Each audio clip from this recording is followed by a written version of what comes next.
ಇಂದಿರಾ ಗಾಂಧಿ ದೇಶದಲ್ಲಿ ತುರ್ತು ಪರಿಸ್ಥಿತಿ ಹೇರಿ ಇಂದಿಗೆ 50 ವರ್ಷ.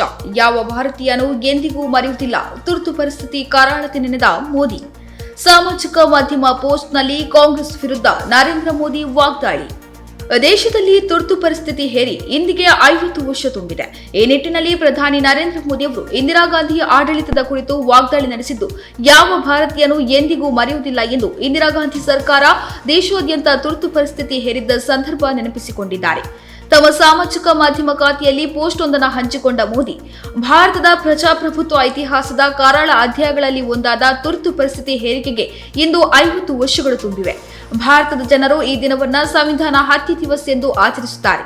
ಈ ದಿನದಂದು ಭಾರತೀಯ ಸಂವಿಧಾನದಲ್ಲಿ ಪ್ರತಿಪಾದಿಸಲಾದ ಮೌಲ್ಯಗಳನ್ನು ಬದಿಗಿಡಲಾಯಿತು, ಮೂಲಭೂತ ಹಕ್ಕುಗಳನ್ನು ಅಮಾನತುಗೊಳಿಸಲಾಯಿತು, ಪತ್ರಿಕಾ ಸ್ವಾತಂತ್ರ್ಯವನ್ನ ಅಳಿಸಿ ಹಾಕಲಾಯಿತು ಮತ್ತು ಹಲವಾರು ರಾಜಕೀಯ ನಾಯಕರು, ಸಾಮಾಜಿಕ ಕಾರ್ಯಕರ್ತರು, ವಿದ್ಯಾರ್ಥಿಗಳು ಮತ್ತು ಸಾಮಾನ್ಯ ನಾಗರಿಕರನ್ನ ಜೈಲಿಗೆ ಹಾಕಲಾಯಿತು.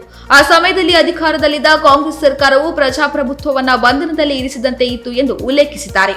ತುರ್ತು ಪರಿಸ್ಥಿತಿಯ ಸಂದರ್ಭದಲ್ಲಿ ಕರಾಳತೆ ಅನುಭವಿಸಿದವರು ಸೋಷಿಯಲ್ ಮೀಡಿಯಾದಲ್ಲಿ ತಮ್ಮ ಅಭಿಪ್ರಾಯವನ್ನ ಹಂಚಿಕೊಳ್ಳಿ ಎಂದು ಕರೆ ಕೊಟ್ಟಿರುವ ಮೋದಿ, ದಿ ಎಮರ್ಜೆನ್ಸಿ ಡೈರೀಸ್ ತುರ್ತು ಪರಿಸ್ಥಿತಿಯ ವರ್ಷಗಳಲ್ಲಿ ನನ್ನ ಪ್ರಯಾಣವನ್ನ ವಿವರಿಸುತ್ತದೆ.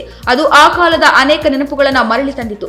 ತುರ್ತು ಪರಿಸ್ಥಿತಿಯ ಆ ಕರಾಳ ದಿನಗಳನ್ನು ನೆನಪಿಸಿಕೊಳ್ಳುವ ಎಲ್ಲರೂ ಅಥವಾ ಆ ಸಮಯದಲ್ಲಿ ಬಳಲಿದ ಕುಟುಂಬಗಳು ತಮ್ಮ ಅನುಭವಗಳನ್ನ ಸಾಮಾಜಿಕ ಮಾಧ್ಯಮದಲ್ಲಿ ಹಂಚಿಕೊಳ್ಳಲು ನಾನು ಕರೆ ನೀಡುತ್ತೇನೆ. ಇದು 1975ರಿಂದ 1977ರವರೆಗಿನ ನಾಚಿಗೇಡಿನ ಸಂದರ್ಭವು ಯುವಕರಲ್ಲಿ ಜಾಗೃತಿ ಮೂಡಿಸುತ್ತದೆ ಎಂದಿದ್ದಾರೆ.